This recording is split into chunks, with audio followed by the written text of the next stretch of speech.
seorang koruptor sebagai pertanggungjawaban moral. Saya mau minta klarifikasi, ini tanggung jawab siapa? Bapak malu nggak sih? Tidakkah saya dengar permintaan maaf yang benar? Orang-orang menjadi korban. Halo Pak.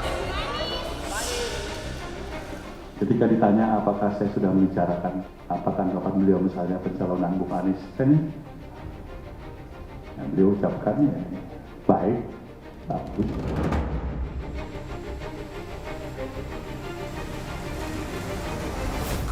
Menetapkan Saudara Ganjar Pranowo untuk ditingkatkan penugasannya sebagai calon Presiden Republik Indonesia dari Partai Demokrasi Indonesia Perjuangan. Prabowo. Prabowo. Prabowo. Saya menerima permohonan saudara untuk bersedia dicalonkan sebagai calon Presiden Republik Indonesia.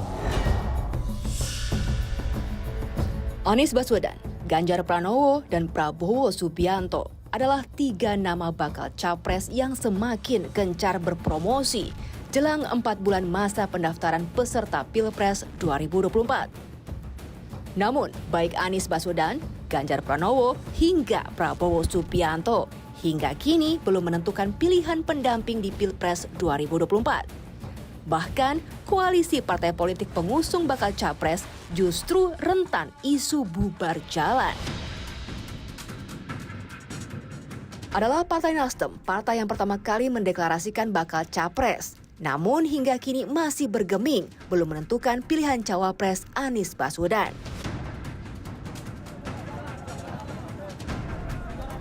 Partai Demokrat bahkan mengancam akan keluar dari koalisi perubahan untuk persatuan bila Partai Nasdem tidak segera menentukan pilihan cawapres Anies Baswedan.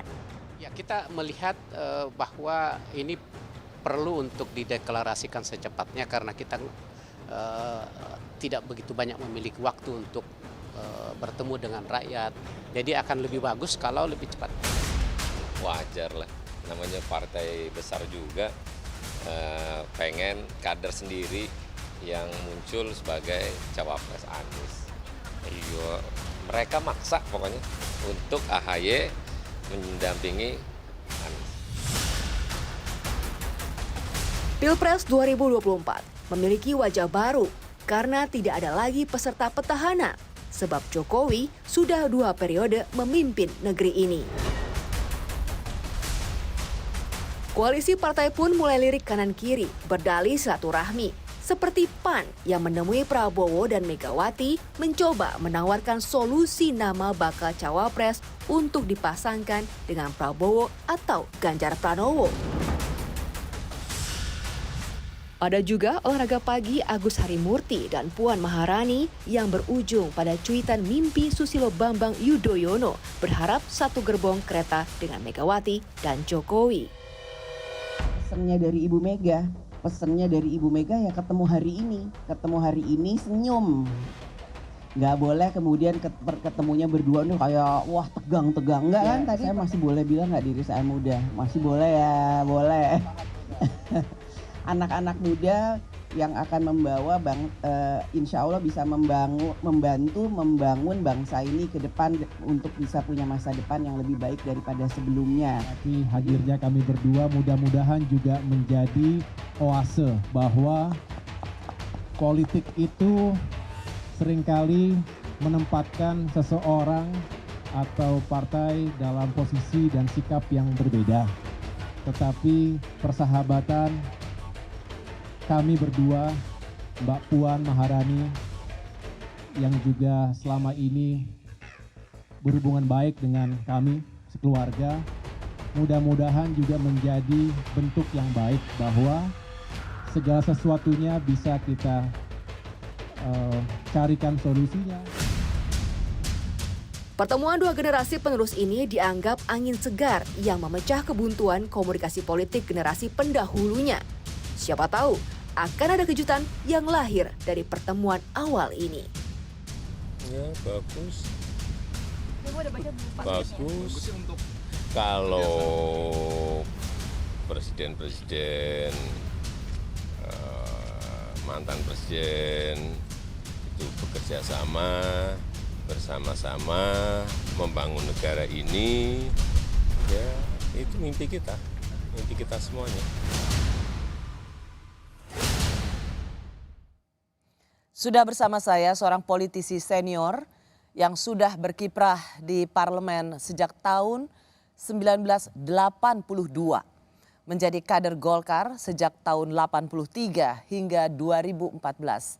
Dan terakhir menjabat sebagai Ketua Dewan Pertimbangan Partai Nasdem tahun 2015 hingga 2022. Bapak Siswono Yudo Husodo. Pak Sis, terima kasih sudah di Rosi. Terima kasih Rosi. Kalau bisa dibilang rasanya Pak Sisnis sudah senior sekali.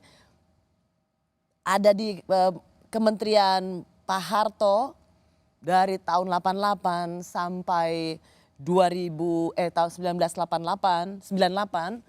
politisi yang sudah malang melintang sekian puluh tahun dari tahun 82. Jadi saya yang merasa sangat terhormat bisa. Rosi, saya ini baru pertama kali ini untuk diwawancara terbuka dengan Rosi ini karena saya menghargainya, acara Rosi bagus sekali. Terima kasih Pak Sis. Saya dan penonton Rosi ingin sekali mendapat perspektif politik dari seorang Siswono Yudo Husodo. Saya mau masuk dulu ke Partai Nasdem. Partai terakhir hati seorang Pak Sis berlabuh. Saya mau klarifikasi bahwa Pak Sis itu sudah berhenti atau mengundurkan diri dari Partai Nasdem. Benarkah karena mendeklarasikan capresnya Anies Baswedan? Tidak benar ya, karena Nasdem mendeklarasikan Pak Anies itu bulan Oktober 2022. Saya mengajukan surat pengunduran diri dari Nasdem itu Januari 2022. Jadi ada jeda beberapa bulan sebelumnya. Ya. Dan pengunduran saya itu lebih kepada ketika saya keluar dari Golkar 2014. Karena pertimbangan pribadi yang terkait dengan hasil Munas di Bali. Kemudian setelah saya di luar, Pak Surya meminta saya bergabung di Nasdem berkali-kali untuk menjadi Ketua Dewan Pertimbangan. Dan ketika itu kita ada kesepakatan dengan Pak Surya bahwa saya bersedia, tapi hanya sampai selesainya pemilu 2019. Jadi begitu 2019 selesai pemilu, saya menyampaikan pengunduran diri. Kita semua waktu itu di Nasdem sangat berbahagia karena Nasdem menjadi partai dari 36 kursi di DPR menjadi 59, naik 23 yang tertinggi dari semua partai. Tapi kemudian Pak Surya menggodeli saya dan saya bisa mengerti bahwa pasca pemilu 2019 dinamika politik begitu tinggi dan saya bisa menerima itu. Tapi kemudian beberapa bulan kemudian ya, di akhir 2021 waktu saya mau mengirimkan surat yang kedua Pak Surya kena COVID. Saya tidak sampai hati untuk meninggalkan dia. Dan akhirnya Januari 2022 secara sepihak saya mengundurkan diri dari Partai Nasdem. Kenapa? Apa yang membuat Bapak kok pokoknya ada atau nggak ada jawaban saya mundur dari Partai Nasdem? Pertimbangan satu-satunya adalah karena umur saya yang sudah menjelang 80 tahun. Pada waktu saya mundur itu. Jadi tidak ada kaitannya dengan masalah pencapresan Pak Anies oleh Nasdem. Jadi di sini Bapak mengklarifikasi secara langsung soal spekulasi apakah seorang Siswono Yudo Husodo keluar karena deklarasi capres Nasdem itu Anies Baswedan, bukan karena itu, sama sekali bukan karena itu. Sekarang Pak Sis sudah tidak lagi di Partai Nasdem. Apa yang terjadi pada Partai Nasdem itu adalah satu, kadernya, kader utama yang menjadi menteri itu sudah ditetapkan sebagai tersangka. Dan kedua juga ada Menteri Pertanian yang juga kena masalah hukum di KPK. Sebagai orang yang pernah punya hati di Partai Nasdem, apakah insting politik Pak Sis itu pernah memprediksi ini akan terjadi pada Nasdem? Ya saya kira tidak mungkin kejaksaan maupun KPK itu mentersangkakan seseorang tanpa ada bukti yang kuat. Dan saya melihat bahwa para politisi yang tersangkut korupsi banyak sekali yang selalu memakai isu kriminalisasi, ada rekayasa politik. Jalan yang terbaik adalah sederhana, jadilah politisi yang tidak korup. Dan bisa dibuktikan bahwa dia tidak korup. Tapi saya yakin bahwa apa yang sedang berlangsung ini hadapi saja dengan baik, dengan bukti-bukti hukum, dan kalau memang tidak bersalah ya pasti tidak akan ada tindakan lanjutan. Karena banyak sekali yang kemudian mengatakan apa yang terjadi pada Partai Nasdem karena berseberangan dengan kekuasaan, maka sekarang urusan hukumnya dijadikan alat politik. Wah ya, selalu saja kalau tindakan pidana dikenakan pada tokoh politik, selalu saja isunya politisasi. Tapi kita melihat Menteri Sosial itu dari PDI, partai penguasa, ditangkap juga kan. Jadi saya kira kok lebih baik dihadapi dengan baik, berikan bukti-bukti bahwa itu tidak betul, terekspos, dan akan menjadi credit point bagi partai yang bersangkutan. Daripada menggiring itu menjadi masalah politik, tapi nanti bisa dibuktikan bahwa ternyata terjadi penyimpangan, itu malah merugikan sendiri. Sebagai Ketua Dewan Pertimbangan Nasdem, Pak, cukup lama dari 2014 sampai 2015 sampai 2022. Menurut Pak Sis, ada apa sekarang dengan internal Partai Nasdem? Kita tahu bahwa Pak Surya Paloh begitu dekat dengan Pak Jokowi. Apakah keretakan hubungan ini murni karena punya pilihan capres yang berbeda? Oh iya, sejak pemilu presiden 2014-2019, saya kira Pak Surya Paloh adalah ketua umum partai yang paling dekat dengan Jokowi. Dan yang paling sering bertemu. Saya kira tidak ada minggu yang mereka tidak ketemu. Setiap minggu pasti ketemu. Dan konsultasinya adalah menyangkut masalah-masalah yang sangat mendasar. Saking dekatnya tuh ya? Saking dekatnya. Tapi inilah politik. Pada saat tertentu ada pandangan politik mengenai sesuatu isu yang tidak sama, mereka menjadi jauh.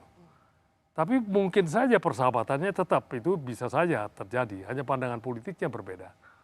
Dan sekarang memang nyata-nyata berbeda. Karena, tapi rasanya sorry Pak, dari 2014 ketika Partai Nasdem itu yang selalu diklaim oleh Pak Surya Paloh, 2014 itu Nasdem duluan loh yang betul-betul secara agresif mendorong Pak Jokowi menjadi calon presiden, bahkan lebih duluan dari PD Perjuangan. Jadi dari 2014 sampai 2023 ini sebenarnya bisa dibilang praktis tidak ada sedikit pun titik konflik di antara keduanya.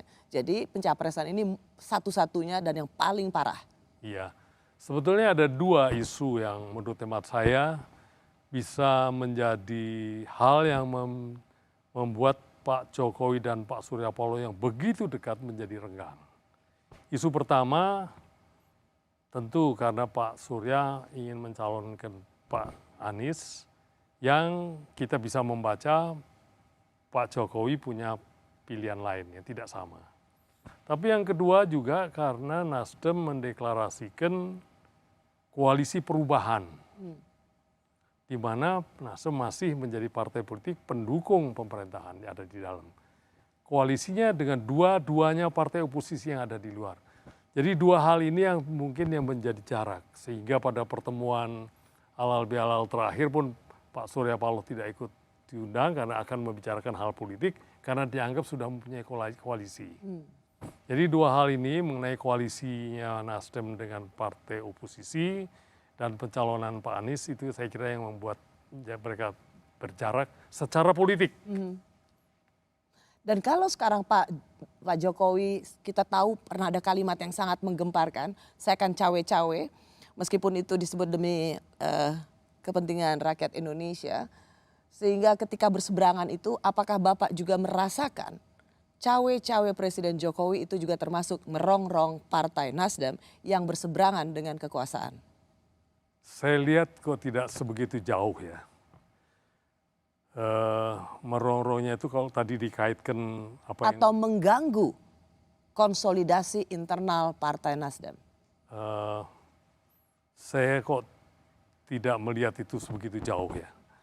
Jadi apa yang terjadi di Menkominfo ataupun yang ditersangkakan kepada Menteri Pertanian, kalau itu dikaitkan dengan urusan politik, saya kira kok tidak sesederhana itu. Atau ingin menggagalkan bakal calon presiden dari 3 koalisi ini? Saya tidak melihat itu. Dalam arti kata, kita sama-sama mengenal presiden kita ini.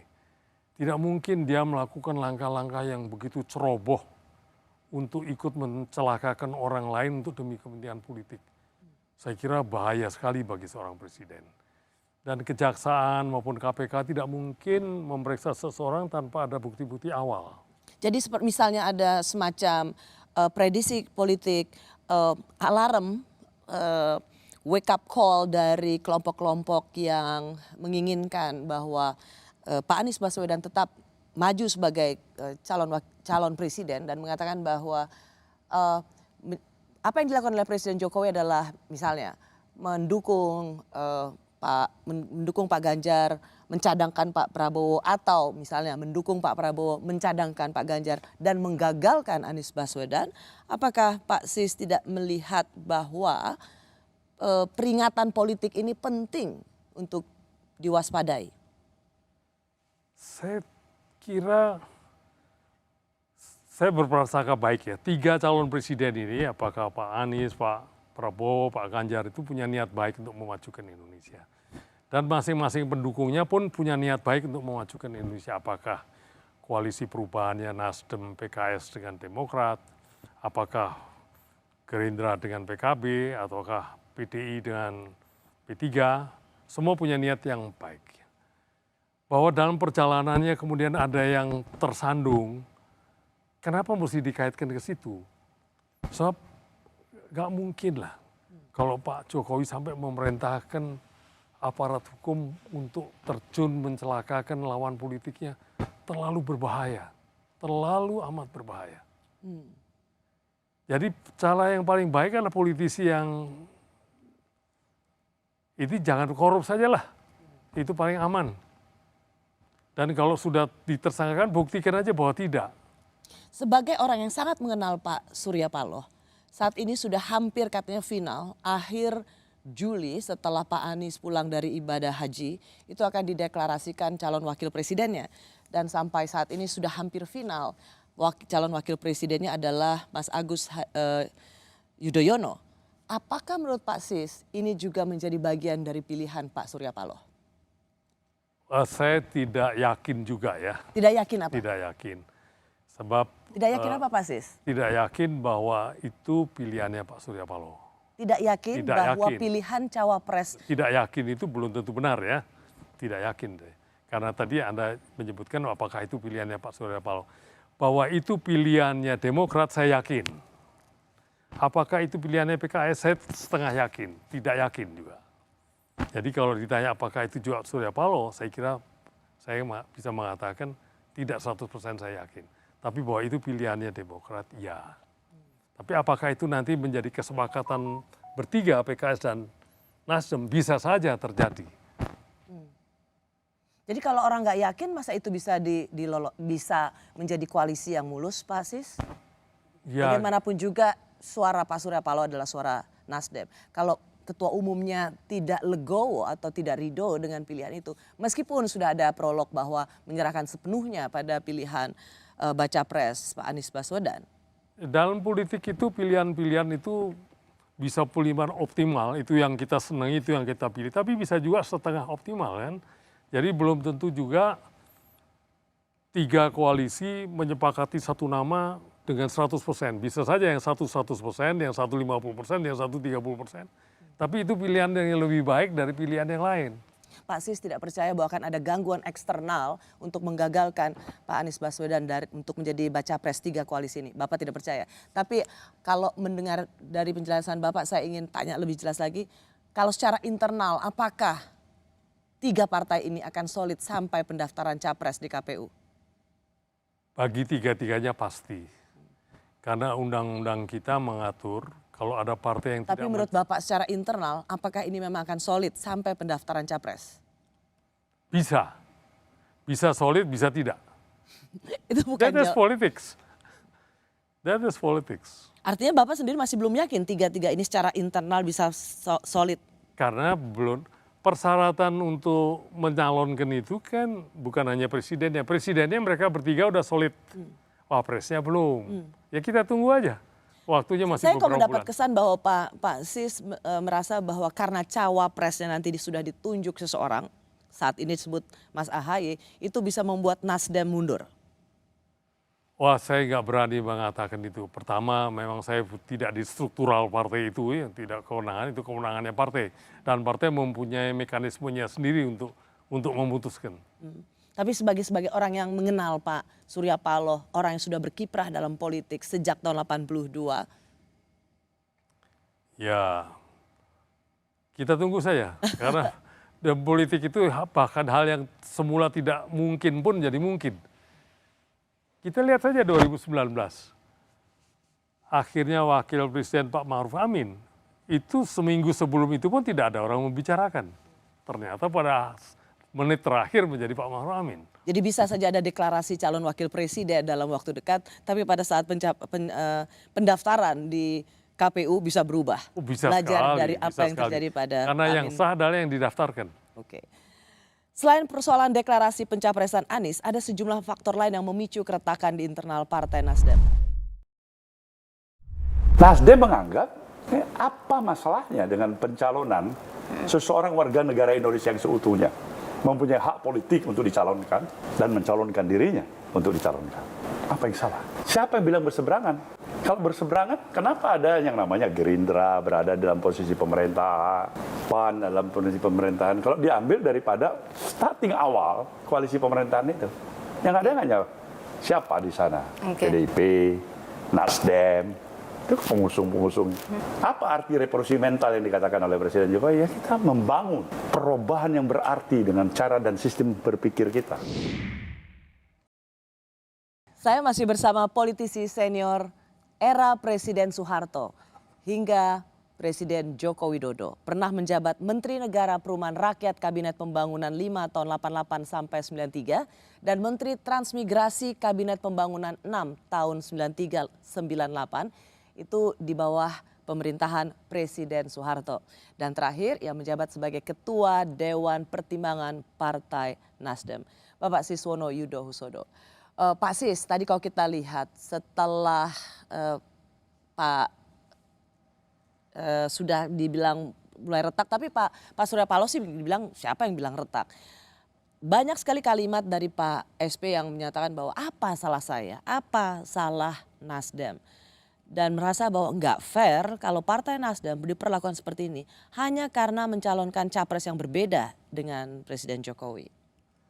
Memang yang berubah drastis adalah hubungan Pak Surya dengan Bapak Jokowi yang dulu begitu intens bertemu, setelah deklarasi Pak Anies menjadi kurang. Tapi sebetulnya tidak ada yang salah juga. Dilihat dari Presiden, oh you punya sikap yang berbeda dengan saya. Oke, tapi sebenarnya menurut Pak Sis kan mereka sudah pernah ketemu nih sebelum deklarasi. Apa sih Pak isi pertemuannya? Sorry, maksud saya begini untuk memperjelas. Karena mengapa saya tanyakan ini, karena Pak Sis begitu dekat dengan Pak Surya Paloh, diajak oleh Pak Surya Paloh bergabung ke Nasdem, mau keluar nggak diizinin juga oleh Pak Surya Paloh sehingga akhirnya sepihak keluarnya. Kan sebelum Pak Surya Paloh mendeklarasikan capres Mas Anies Baswedan kan sebenarnya udah bilang dulu kan ke Pak Jokowi. Benar nggak nih? Ya betul, jadi sebetulnya saya mengenal Surya Paloh, Pak Surya Paloh itu sejak tahun 73, jadi 50 tahun. Ketika saya menjadi Ketua Umum HIPMI, Pak Surya Paloh itu Ketua HIPMI Sumatera Utara. Dan saya mengenal dia sebagai seorang nasionalis, idealis, yang persisten terhadap hal-hal yang dianggapnya baik. Apa yang menurut Pak Surya baik, belum tentu betul. Ya. Kita mengikuti dia sejak prioritas, bagaimana di Bredel, dia tetap konsisten. Akhirnya switch bikin TV Metro, Media Indonesia, bagaimana dia mendirikan partai yang hanya pemilu kedua sudah menjadi partai terbesar nomor 4 loh. Setelah PDIP di DPR, nomor 2 Golkar, nomor 3 Gerindra, nomor 4 Nasdem, nomor 5 PKB, nomor 6 Demokrat. Jadi menurut hemat saya dia orang yang persisten terhadap apa yang dia perjuangkan. Nah, dia meyakini sesuatu yang seperti biasa dia bawakan dengan bersemangat. Termasuk kepada Bapak Presiden Dengan Jokowi. gayanya Pak SB yang kita tahu lah ya. Dengan kepada Pak Presiden Jokowi. Rupa-rupanya di sini tidak sepakat. Ini sebelum deklarasi ya Pak? Ya sebelum deklarasi. Tidak sepakat ini yang akhirnya jadi pilihan masing-masing. Dan itu biasa aja dalam politik. Tidak harus merusak pertemanan, tapi secara politik berbeda dan rakyat melihatnya berbeda. Saya menurut hemat saya hal yang biasa aja. Jadi sebenarnya saya mau minta klarifikasi dari Pak Sis, ini yang selalu banyak dikatakan orang. Sebenarnya Pak Surya Paloh sebelum mendeklarasikan itu bertemu dengan Pak Jokowi dan mengatakan keinginannya bahwa ada 3 nama capres, yaitu Pak Anies Baswedan, Pak Ganjar Pranowo, dan berikutnya adalah Pak Andika Perkasa, betul? Dan kemudian antara kedua tokoh ini Pak Presiden Jokowi bicara dengan Pak Surya Paloh, ada memang mensinyalir kenapa harus nama salah satu itu, betul? Ya intinya kemudian ada sikap pandangan politik Pak Jokowi dengan Pak Surya yang berbeda. Itu masalah yang menjadikan mereka tidak seakrab sebelumnya. Dan itu hal yang biasa dalam politik. Betul, itu hal yang biasa dalam partai politik. Benar nggak bahwa sebenarnya masih ada janji pertemuan satu lagi sebelum pendeklarasian itu? Ya saya mendengar kabar begitu ya. Tetapi kemudian Nasdem mendeklarasikan sebelum ada pembicaraan itu, bisa saja. Dan itu dianggap sebagai ingkar janji bahwa harusnya masih bisa berbicara lagi secara hati ke hati. Saya kira bukan soal ingkar janji. Intinya yang terjadi adalah kita yang faktual aja. Faktualnya adalah ada perbedaan pandangan politik di antara Pak Surya dan Pak Jokowi mengenai calon yang dianggap pantas memimpin Indonesia di akan datang. Pak Jokowi lebih melihat ini sebaiknya kebersinambungan, sedangkan Pak Surya termasuk koalisi yang dibentuk perubahan. Di mana posisi Pak Sis? Kalau sekarang ini saya mendukung presiden yang melanjutkan kebijakan dan program Pak Jokowi. Jadi Pak Sis berbeda pandangan politik dengan Pak Surya Paloh. Kalau dilihat pada pandangan politik sekarang, di mana Pak Surya Paloh mencalonkan Pak Anies dengan tagline koalisi perubahan. Saya berbeda. Sebab kalau kita lihat Pilpres 2024 nanti itu tema besarnya 2. Satu yang mendukung program keberlanjutan dari program Pak Jokowi. Representasinya Pak Prabowo, Pak Ganjar. Yang kedua yang ingin melakukan perubahan. Koalisinya namanya perubahan. Bahkan beberapa orang menyebutnya sebagai antitesa adalah Pak Anies. Saya cenderung kepada keberlanjutan. Kenapa? Karena memang saya melihat kebijakan dan program Pak Jokowi sekarang ini sudah on the right track. Jadi benar dong Pak, spekulasi banyak orang. Pak Sis ini keluar ya karena merasa pilihan Pak Surya Paloh nggak cocok. Oh enggak, karena saya keluar sebelum secara deklarasi. timetable-nya nggak masuk. Tidak masuk. Tetapi kalau ditanya apakah saya setuju dengan pilihan itu, saya katakan saya tidak setuju. Bapak tidak setuju dengan pilihan Pak Surya Paloh? Mengenai 2. Pertama, koalisi memakai nama perubahan. Karena apa? Karena partai ini ada di dalam koalisi pemerintah. Berarti ikut menyusun program-program pemerintah. Kenapa ini mesti pakai nomenklatur perubahan? Kedua, karena memilih Pak Anies yang bisa diperkirakan sesuai dengan namanya melakukan perubahan terhadap kebijakan yang ada. Pak Jokowi ini fenomenal sekali loh, luar biasa. Jadi jangan disebut dia ikut campur atau apa. Dia ini 3 bulan lagi pendaftaran capres, 7 bulan lagi pilpres. Tingkat acceptancy masyarakat 82%. Ya, kalau di Kompas 70, sekian persen, Litbang 70.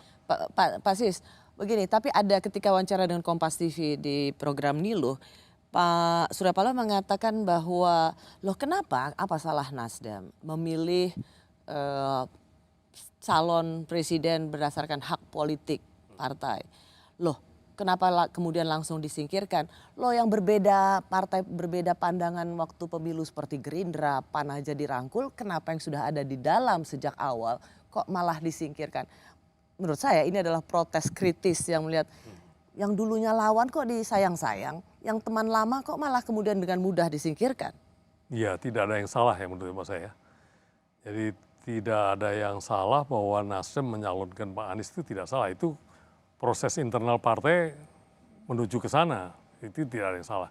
Tapi kemudian bahwa pandangan politik yang berbeda itu membuat jarak, itu soal lain lagi. Dan itu terjadi di banyak aspek. Dalam banyak pada waktu itu kan Pak, setelah deklarasi Pak Surya Paloh masih sempat ketemu Pak Jokowi. Apa isinya Pak? Saya kira clearance ya, Pak Surya Paloh juga perlu menyampaikan clearance pada Pak Presiden. Tapi hubungannya tidak sehangat sebelumnya lagi. Saya kira jangan dianggap sebagai hal yang luar biasa. Dalam politik, teman seiring sejalan pada tingkat tertentu ternyata berbeda jadi beda. Kemudian di ujungnya kemudian ada hal yang lain yang tidak cocok dekat lagi, itu hal yang biasa. There is no permanent friend, there is no permanent enemies, there's only common interest. Karena interestnya sama, ya jadi dekat. Karena berbeda, ya jadi jauh. Termasuk juga Pak ada pertemuan dengan Pak Luhut Panjaitan yang juga teman lama Pak Surya Paloh. Kenapa itu juga tidak mampu menormalisasikan hubungan menurut Pak Sis? Saya kira mungkin waktu nanti ya, kita belum bisa mengatakan sekarang berhasil atau tidak, tapi upaya-upaya pendekatan mungkin ada baiknya dilakukan. Jadi kalau menurut Pak Sis, Bapak keluar dari Nasdem bukan karena Pak Anies Baswedan sebagai baca pres koalisi perubahan, betul. Tapi sekarang toh Bapak keluar dan Bapak merasa bahwa tidak setuju dengan pilihan Nasdem, jadi menyebutnya apa ini? Ya memang saya keluar karena memang komitmennya dengan Pak Surya begitu. Setelah pemilu 2019 saya mundur. Atau dalam misalnya pilihan politik Bapak mengatakan blessing in disguise? Oh ya, ini karena saya sudah ada di luar ternyata pilihannya tidak cocok sama saya bersyukur. Pak Sis, kita sudahi pembicaraan soal Partai Nasdem. Karena sesungguhnya Pak Sis ini adalah politisi senior yang sudah malang melintang puluhan tahun di politik Indonesia. Kini saya ingin bicara soal partai awal atau pertamanya Pak Siswono. Karena manuver partai politik berkoalisi mulai sangat gencar.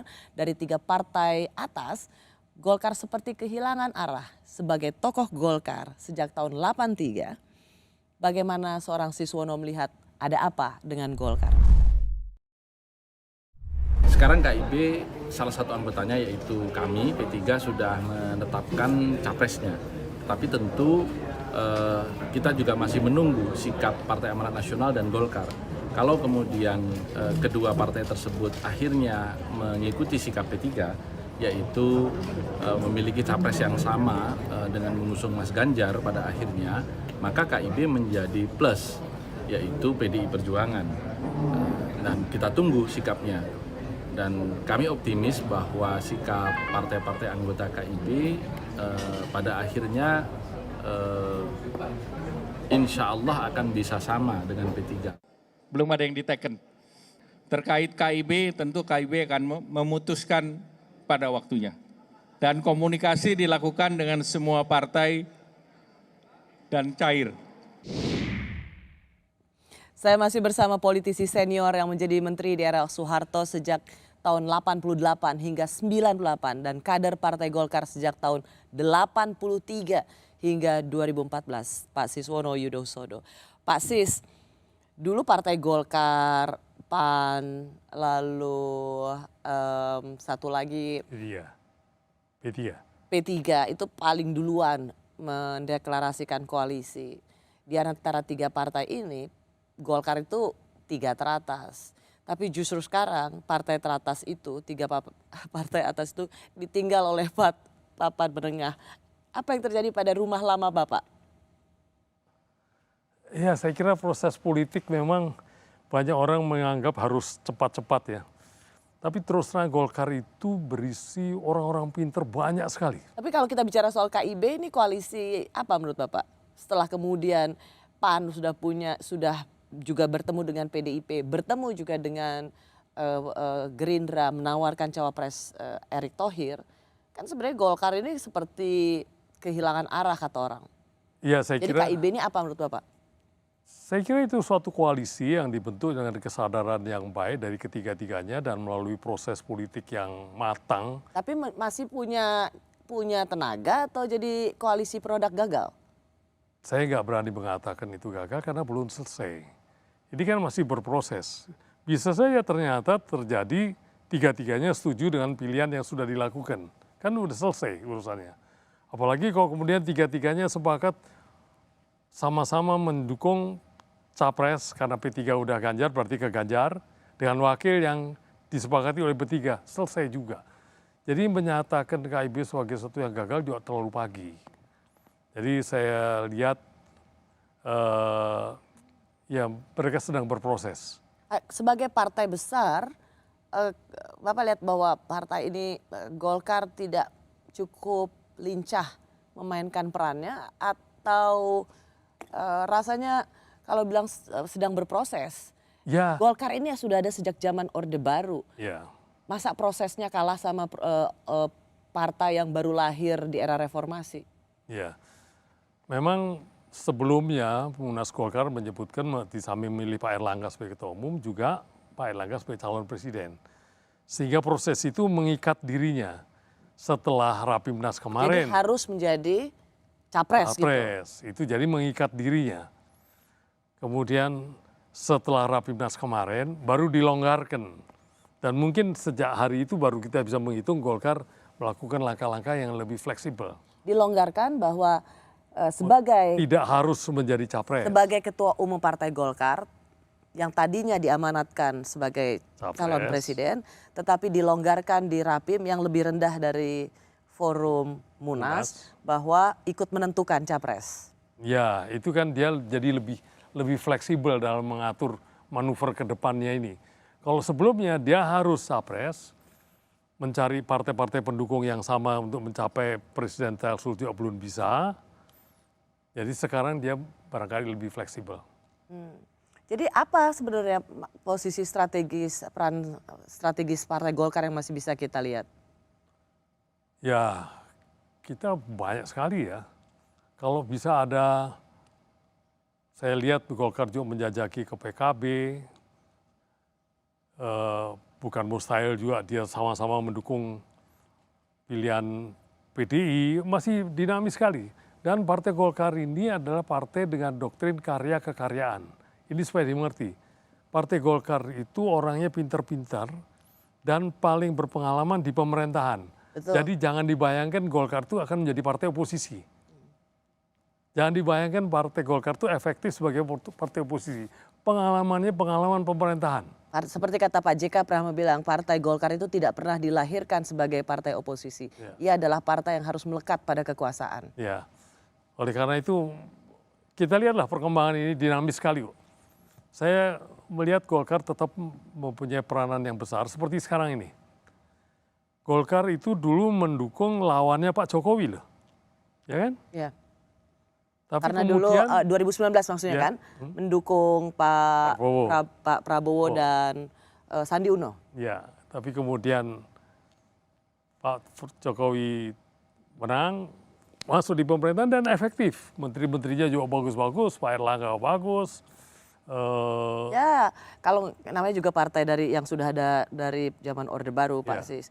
Memang menariknya dari Partai Golkar ini adalah partai yang sudah lama sekali selain PDI yang kemudian berubah menjadi PD Perjuangan. Tapi Partai Golkar Bapak lihat ya Pak ya, meskipun tadi Bapak bilang pinter-pinter, yang selalu punya misi kekaryaan, tapi nggak pernah sukses mencalonkan capres ya? Ya, ini satu hal ya.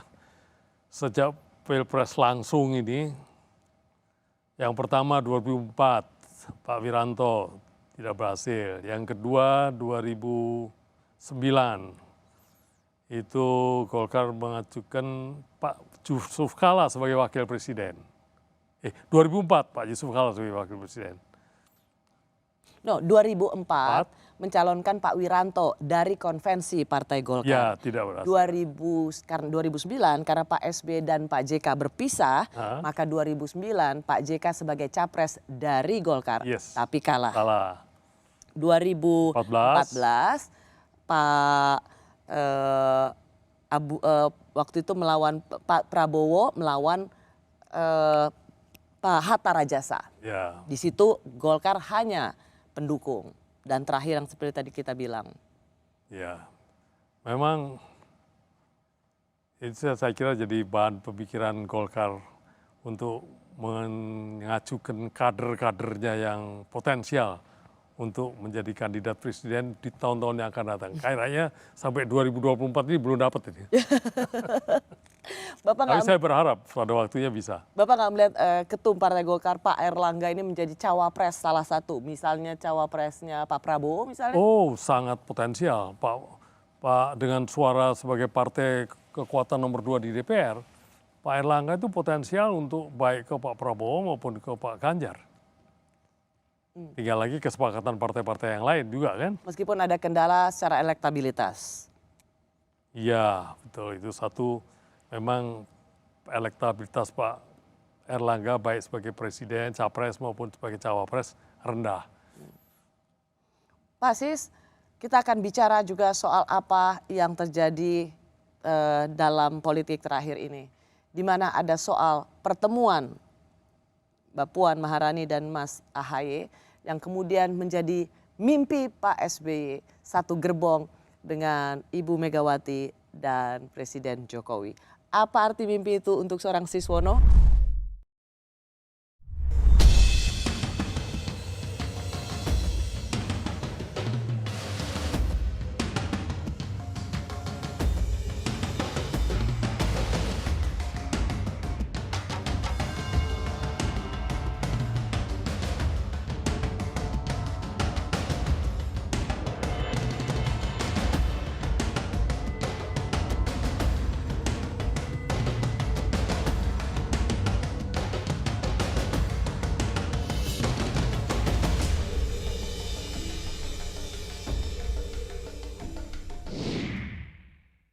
Saya masih bersama mantan politisi senior Partai Golkar dan Partai Nasdem yang pernah menjadi calon wakil presiden di pemilu presiden tahun 2004. Ia mendampingi calon presidennya yaitu Pak Amin Rais. Pak Sis, gini-gini Pak Sis pernah bertarung loh di pemilihan presiden 2004. Pemilu langsung pertama kali dalam sejarah Indonesia. Ya kan gini-gini pernah cawapres loh Bapak. Ya. Kira-kira beda nggak Pak 2004 yang kemarin sama 2024 yang akan kita hadapi ini? Oh, sangat berbeda ya. Pertama 2004 dulu belum ada presidensial threshold. Jadi semua bisa nyalonin ya Pak? Semua bisa nyalonkan. Dan sekarang presidensial threshold nggak main-main, 20% itu nggak gampang loh. Dari semua partai politik yang ada hanya satu yang melolos itu hanya PDI sendiri. Yang lain-lain harus berkoalisi dengan yang lain. Nggak gampang itu. Itu sebenarnya banyak dikritik orang, kembalikan pada ambang batas bisa mencalonkan presiden itu ke 0% seperti 2004. Jangan lagi diajukan tinggi ke 20%. Oh, saya nggak setuju ya. Saya pribadi ya, saya tidak mewakili siapa-siapa. Saya kira presidensial threshold yang tinggi itu diperlukan. Karena Tapi Pak, kalau Bapak justru mendukung sistem ambang batas pencalonan presiden itu 0%, tidak seperti yang sekarang 20%, tidakkah itu sebenarnya berlawanan dengan pengalaman yang Bapak lalui? Dengan 0% kan kita bisa punya orang seperti Pak Sis, orang-orang baik, orang-orang pintar, berintegritas yang bisa kita pilih sebagai presiden. Ya, dalam sistem ketatanegaraan kita ini, pemerintah itu, presiden dan seluruh jajaran kabinetnya tidak bisa bekerja sendiri. Dia harus dengan DPR. Oleh karena ujian pertama bagi seorang calon presiden adalah kemampuannya memobilisir dukungan politik dari partai-partai lain. Kalau tidak, macet itu kerjaannya. Jadi persyaratan presidensial threshold yang cukup tinggi itu adalah untuk latihan bahwa setiap calon presiden dia sudah punya dasar dukungan politik dari partai yang cukup. Ya. Tambah lagi kedua, kalau 0% itu calon bisa banyak sekali, tidak efisien, tidak produktif. Dan intinya nanti kalau terpilih juga pasti harus menggandeng partai-partai yang lain. Ya. Oke Pak, jadi kalau melihat tadi sudah malang melintang di dunia politik, pernah ikut berlaga di Pilpres 2004, pemilihan presiden langsung waktu itu. Pak Sis ngelihat nggak bahwa di Pilpres ini akan merasa dejavu nggak? Atau melihat apa yang terjadi pada Indonesia ini seperti pada Filipina? Misalnya putra Presiden Marcos yang diturunkan dan kemudian exile, dan kemudian sekarang di antara 3 nama itu kita juga punya nama yang identik dengan Orde Baru. Sebagai tokoh yang juga besar di era Orde Baru, apakah Pak Sis merasa ini dejavu? Kondisi Indonesia tidak sama dengan Filipina. Kalau di suatu negara kondisi sosial ekonominya jelek, orang akan cenderung melihat masa lalu itu indah. Dan tokoh-tokoh yang mempunyai kaitan dengan masa lalu akan dengan mudah memenangkan. Karena itu Filipina memilih Bongbong, anak Marcos, karena kondisi situasinya jelek. Kurang jelek. Sehingga enak zamanku di zaman Marcos menjadi sebuah memori kolektif yang dirindukan. Dan bukan hanya itu, Bongbong juga samban. Bongbong itu seseorang yang sukses sudah jabatan sebelumnya sebagai senator. Jadi dia juga sudah punya nama. Dan saya tidak setuju kalau harus dilihat dari kondisi orang tuanya dulu ya, karena dia sendiri berhasil. Tapi Indonesia sekarang ini kondisi yang buktinya dengan tingkat dukungan masyarakat yang sampai menurut Kompas 70-an sekian persen, ada yang menyebut 82%, itu kondisinya tidak sama dengan di Filipina. Orang tidak melihat masa lalu sebagai sesuatu yang menjadi... Karena itu setiap partai politik, setiap capres atau di luar yang koalisi perubahan selalu ingin mengidentikan dengan Presiden Jokowi. Ya, semua calon presiden, semua calon wakil presiden mencoba mendapatkan restu dari presiden yang sangat terkenal ini, yang sangat didukung rakyat ini. Dan posisi Pak Prabowo yang menjadi bakal calon presiden lebih akan mengutamakan kampanye yang identik dengan keberlanjutan Presiden Jokowi daripada misalnya dulu ada tagline enak zamanku ya gitu dengan profil tokoh di zaman Orde Baru. Saya kira kalau dalam kampanye tagline enak zamanku toh gambar Pak Harto tetap efektif di lingkungan masyarakat tertentu yang memang mau tidak mau kita harus terima kenyataan. Pendukung Pak Harto itu juga banyak, walaupun tentu mayoritasnya tidak ya. Buktinya partai-partai yang terkait dengan keluarga Pak Harto juga tidak memenangkan pemilu, bahkan tidak bisa masuk ke DPR kan. Tapi ada, jadi di lingkungan itu efektif. Tapi kalau dipakai secara nasional saya kira bunuh diri. Tentu tetap punya relevansinya di kelompok-kelompok tertentu. Pak Sis, saya tertarik untuk mengungkapkan kalimat ini yang diucapkan oleh dia seorang pollster dari Carta Politika, namanya Yunarto Wijaya. Ia mengatakan fenomena bahwa semuanya tergantung dari Pak Jokowi. Semua partai bahkan relawan menunggu arahan dari Pak Jokowi. Ia mengatakan apa yang kita lakukan, apakah itu partai politik, relawan, itu sama seperti kita mengsurhartokan di era Orde Baru. Apa-apa tunggu Pak Harto, apa-apa tergantung Pak Harto, menanti arahan Pak Harto. Dan pada konteks yang sama kita juga melakukan itu pada Presiden Jokowi. Ada samanya, karena kita sebetulnya lebih baik berpikir sendiri, kemudian dikonfirmasi kepada Pak Jokowi, oh ternyata sama atau tidak kita koreksi, atau kita memberikan masukan pada Pak Jokowi. Tidak itu konteksnya Pak. Konteksnya adalah ketika kita ada di era reformasi ini, ya maka kemudian kita mengulangi perilaku bahwa Pak Jokowi itu sudah kita jadikan Soeharto. Mensuhartokan Pak Jokowi yang artinya apa-apa pokoknya menunggu arahan Pak Jokowi, termasuk soal pencapresan ini, termasuk dengan segala hal. Itu saya ingin meraise ini karena Bapak juga tokoh di Orde Baru, karena seorang Yunarto Wijaya, Polster, Carta Politika mengatakan kita sedang mensuhartokan Presiden Jokowi. Mensuhartokan Pak Jokowi. Tidak semuanya Pak Harto itu juga jelek. Ya. Dia buktinya membawa pertumbuhan ekonomi di Indonesia yang sangat tinggi selama 32 tahun. Dan untuk konteks itu orang bertanya pada Soeharto tidak salah. Sekarang Pak Jokowi mencapai keberhasilan yang luar biasa. Harga minyak satu harga seluruh Indonesia. Berani membubarkan Petral yang tidak bisa dilakukan oleh presiden sebelumnya. Berani melarang hadirnya HTI, FPI, sesuatu yang juga tidak gampang dilakukan pada era sebelumnya.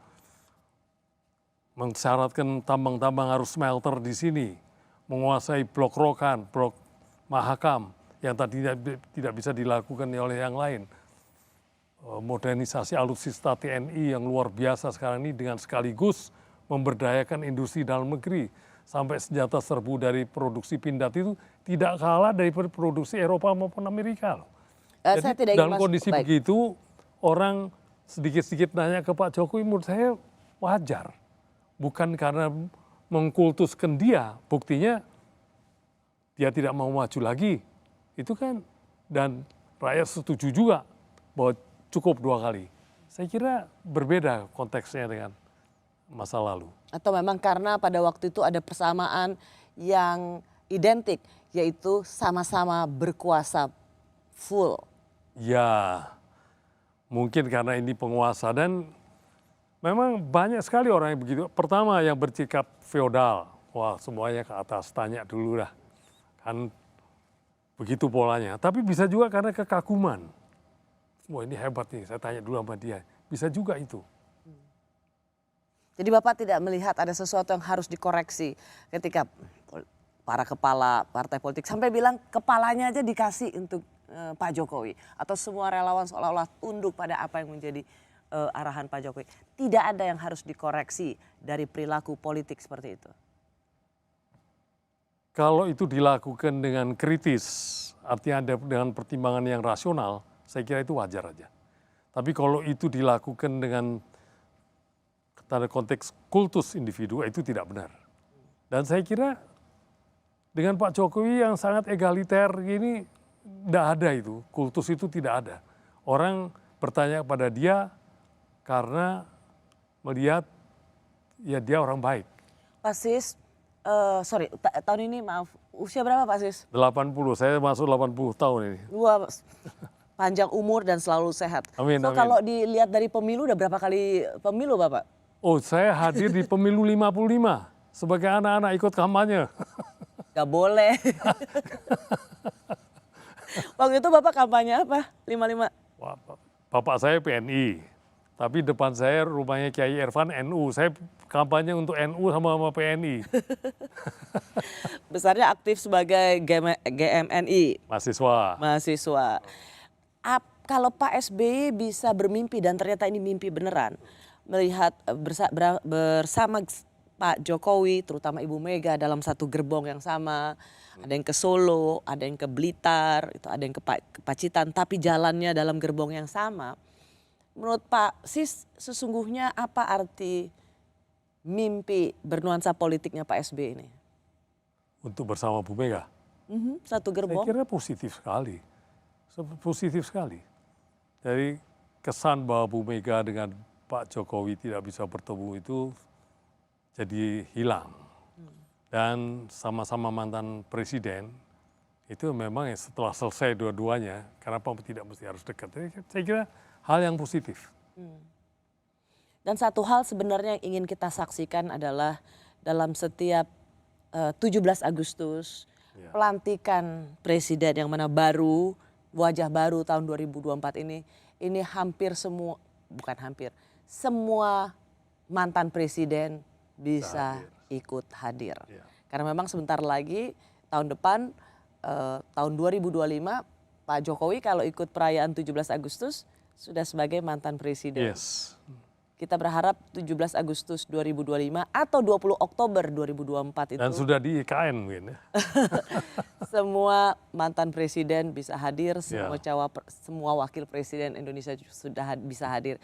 Karena kalau tokoh-tokoh bangsa itu bisa bersama, itu seperti kata Pak Jokowi, itu adalah impian kita semua. Pak Sis, terima kasih banyak. Sama-sama, Rosi. Semoga selalu sehat dan kita harus ketemu lagi melihat siapa yang nanti didaftarkan di KPU. Dengan senang hati. Terima kasih Pak Sis. Terima kasih. Terima kasih bagi Anda yang juga sudah menyaksikan Rosi. Saya Rosiana Silalahi, tetaplah di Kompas TV, independen, terpercaya.